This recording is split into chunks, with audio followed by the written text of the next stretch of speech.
Hello students, today we are going to study manufacturing of cement.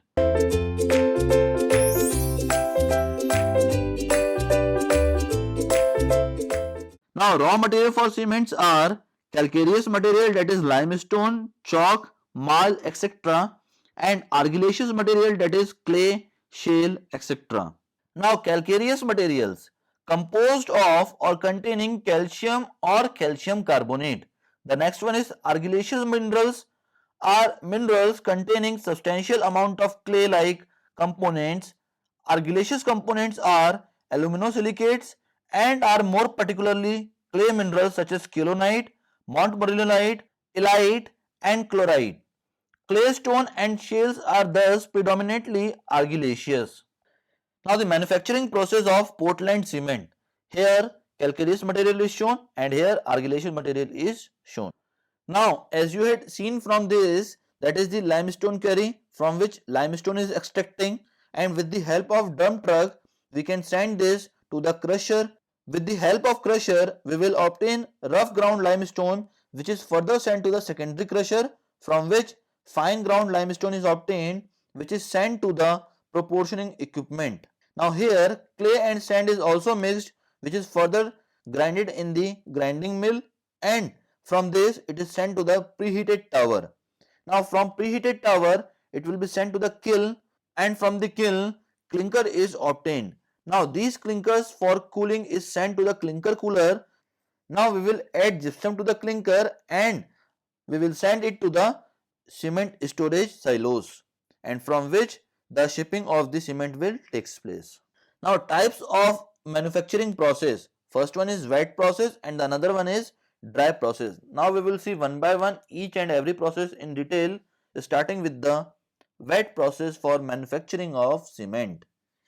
Now in this wet process, calcareous material, that is limestone, and argillaceous material, that is clay, are taken to the crushers as well as wash mill, from which they will be stored in the storage basins which is also known as silos, that is shown here, and from the silos with the help of channels we can send it to the wet grinding mill to make the slurry of this material.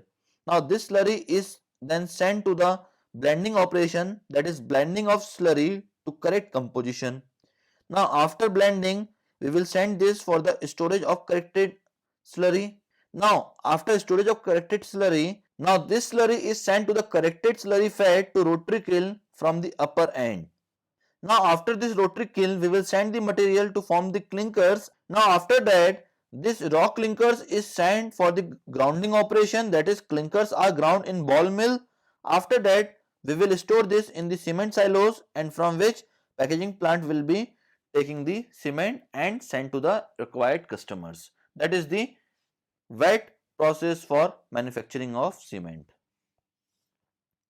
Now in wet process, if chalk is used, it is finely broken up and dispersed it in water in a wash mill. Wash mill is a circular pit consisting of revolving radial arms having rakes which breaks the solid material into lumps. In similar wash mill, clay is also broken up and mixed with water. Now the two mixtures are pumped so as to mix in predetermined proportion and pass through a series of screens. The resulting cement slurry flows into storage tanks. When limestone is used, first blast it, then crushed in two progressively small crushers, and then fed into a ball mill with the clay dispersed in water. The resultant slurry is pumped into storage tanks. The slurry is a creamy consistency liquid with 35 to 50% water content and a small fraction of materials about 2% larger than a 90 micrometer sieve size. There are number of storage tanks are provided to keep this slurry. The sedimentation of suspended solids being prevented by mechanical stirrers or bubbling by compressed air. The slurry with the desired lime content passes into the rotary kiln. This is large refractory lined steel cylinder having diameter up to 8 meter and sometimes as long as 230 meter. Steel cylinder is slowly rotating about its axis and it is slightly inclined to the horizontal. The slurry is fed into the kiln at the upper end and pulverized coal is blown in by an air blast at the lower end of a kiln when the temperature is about 1450 degrees Celsius. The coal used in kiln must not have too high an ash content because 220 kg of coal is used to make 1 ton of cement. It is worthy when considering the amount of cement. Now the dry material undergoes a series of chemical reaction in the hottest part of the kiln and some 20 to 30% of the material becomes liquid and lime, silica and alumina recombine. The fused mass turns fuses into balls of diameter 3 to 25 mm known as clinker. The clinker drops into coolers where it is cooled under control condition. Cooled clinker and 3 to 5% of gypsum are ground into ball mill to required fineness and then taken it to storage silos from where the cement is bagged.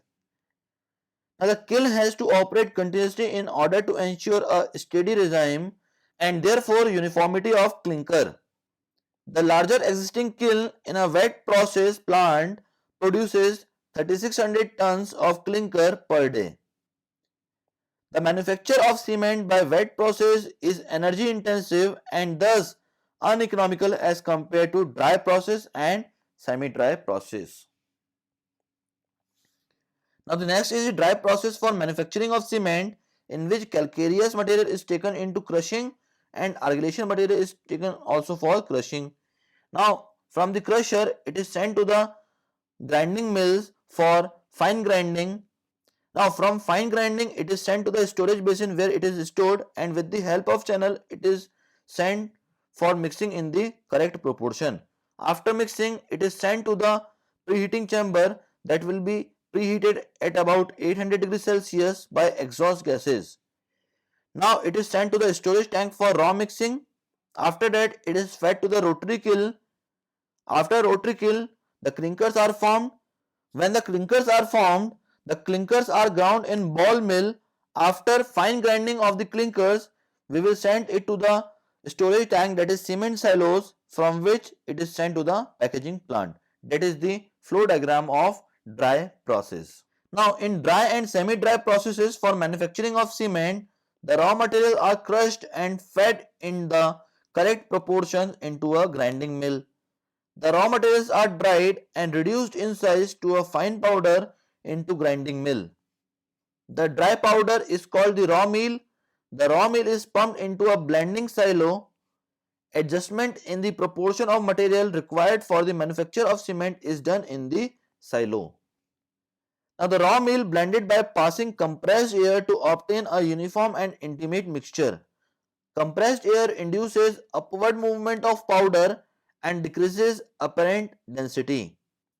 The air is pumped over one quadrant of silo at a time and this permits the apparently heavier material from the non-aerated quadrants. Therefore, the aerated powder tends to behave like a liquid and by aerating all quadrants in turn for a total period of about 1 hour, a uniform mixture is obtained. In some cement manufacturing plants, continuous blending is used. The blended meal is further passed into sieve and then fed into a rotating disc called granulator. A quantity of water about 12% by weight is added to make the blended meal into pellets. Now in semi-dry process, the blended meal is now sieved and fed into a rotating dish called a granulator, water weighing about 12% of the meal being added at the same time. In this manner, hard pellet about 15 mm in diameter are formed. This is necessary as cold powder fed directly into kiln would not permit the air flow and exchange of heat necessary for the chemical reactions of formation of cement clinker. Now the pellets are baked hard in a preheating grate by means of hot gases from the kiln.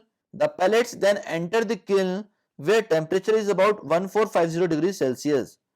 The total consumption of coal in this method is only about 100 kg when compared to the requirement of about 220 kg for producing a ton of cement in the wet process. Now the dry material undergoes a series of chemical reaction in the hottest part of the kiln, and some 20 to 30% of the material becomes liquid and lime and silica alumina recombine. The fused mass fuses into balls of diameter 3 to 25 mm known as clinker. The clinker drops into cooler where it is cooled under control condition. Cool clinker and 3 to 5% of gypsum are ground into ball mill to the required fineness and then taken it to the storage silos from where the cement is bagged. Now the equipment used in the dry process kiln are comparatively smaller. The process is quite economical. The methods are commonly employed for direct control of quality of clinker. That is all about the manufacturing of cement. Thank you very much, students.